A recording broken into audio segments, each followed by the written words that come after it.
سنة 1825 و26 اكتشف جورج سيمون أوم بأدوات بدائية جدا علاقة تربط بين المقاومة والجهد والتيار، فعملنا تجربة نحقق بيها العلاقات دي. المهم تفهم التجربة كويس علشان ما تلاقيش نفسك متلخبط في المسائل. جبنا بطارية ومفتاح وريوستات ومقاومة ثابتة وأميتر وفولتميتر ووصلناهم بالشكل ده. قفلنا المفتاح علشان يمر تيار كهربي وخدنا قراءة الأميتر والفولتميتر، وبعدين قللنا من قيمة الريوستات فلاحظنا ان قراءة الاميتر زادت. يبقى مبدئيا كده في علاقة عكسية بين المقاومة والتيار، وكمان لاحظنا في نفس الخطوة قراءة الفولتميتر هي كمان زادت. يبقى بشكل مبدئي في علاقة طردية بين التيار والجهد، وبرضه خدنا القيم وسجلناها. فقمنا مقللين من الريوستات تاني، لاحظنا نفس المشاهدات ان التيار زاد والفولتميتر كمان زاد، وخدنا القيم بتاعته وكررنا الخطوات دي اكتر من مرة للتأكد، وفي كل مرة كنا بناخد القيم ونسجلها. فلاحظنا ان في علاقة منتظمة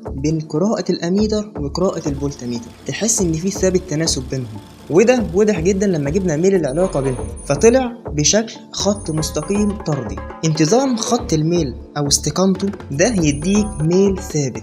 حتى لو جربت تقسم كل قيمة على المحور الرأسي على نظيرتها على المحور الأفقي هتلاقيهم كلهم متساويين. اوبا، ده نفس قيمة المقاومة الثابتة اللي استخدمناها. يبقى ده معناه خد بالك ان العلاقة بين الجهد والتيار مش هتحصل الا عند مقاومة ثابتة. وعشان كده استخلصنا تجربتنا بنص قانون أوم، يتناسب شدة التيار الكهربي المار في موصل طرديا مع فرق الجهد الكهربي بين طرفي هذا الموصل عند ثبوت درجة الحرارة. ثواني بس، عايز الفت نظرك لحاجة كده. لاحظ ان المقصود بالموصل هنا مقاومة وثابتة. احنا متفقين ان اي موصل ليه مقاومة وثابتة بقى باننا ثبتنا درجة الحرارة، علشان المفروض مع ارتفاع الحرارة المقاومة بتزيد، فدرجة الحرارة بتأثر على المقاومة حتى الثابتة.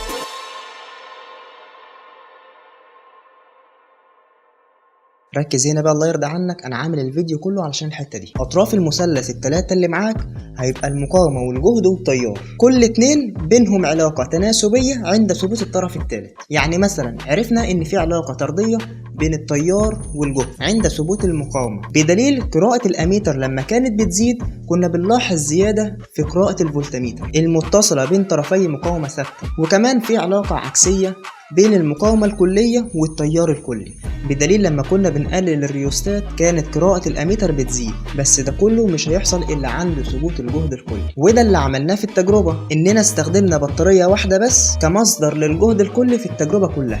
ارجع خطوة بقى كده، عرفنا ان التيار هيأثر على الجهد بشكل طردي. طب مش ممكن الجهد يأثر على التيار؟ طبعا الجهد الكلي يقدر يأثر على التيار الكلي عند ثبوت مقاومات الدايرة كلها، وده هيحصل عن طريق تغيير البطارية اللي هو مصدر اصلا الجهد الكلي. يعني تستبدل البطارية وتحط مكانها واحدة لها قوة دفع اكبر، وبالتالي التيار هيزيد معاها. تعال خد السؤال ده، لو قلت لك اننا زودنا شدة التيار الكهربي في موصل للضعف، ايه اللي هيحصل لفرق الجهد الكهربي بين طرفي هذا الموصل ومقاومة الموصل؟ إجابتك هتدل على شخصيتك. الإجابة اللي تقريبا محدش هيغلط فيها هو إن الجهد هيزيد للضعف. إنما تيجي لإجابة المقاومة بتلاقي جزء كده من الطلبة يقول لك هو مش المقاومة عكسي مع التيار بس يبقى تقل للنص. طبعا ده جاموسة برشاح. يا انت مش شايف المخطط كالسهم رايح بس مش راجع؟ يعني المقاومة تأثر في التيار وما تتأثرش بيها يبقى تظل ثابتة. وبعدين قلنا ان العلاقة الطردية بين التيار والجهد مش هتحصل غير عند مقاومة ثابتة، مش هتتأثر بحد فيهم. تمام؟ بالمناسبة المخطط ده يعني ربنا من عليا بابتكاره، اللهم لك الحمد. دي من ضمن المواضيع اللي بننفرد بيها في المنهج. كنت رفعت له بوست قبل كده على صفحتي الشخصية على الفيسبوك، هتلاقي المخطط كامل هناك بعلاقات أوم للدوائر المغلقة كاملة. ما تنساش بقى وانت هناك اعمل فولو وانت معدي كده، عايزك هناك.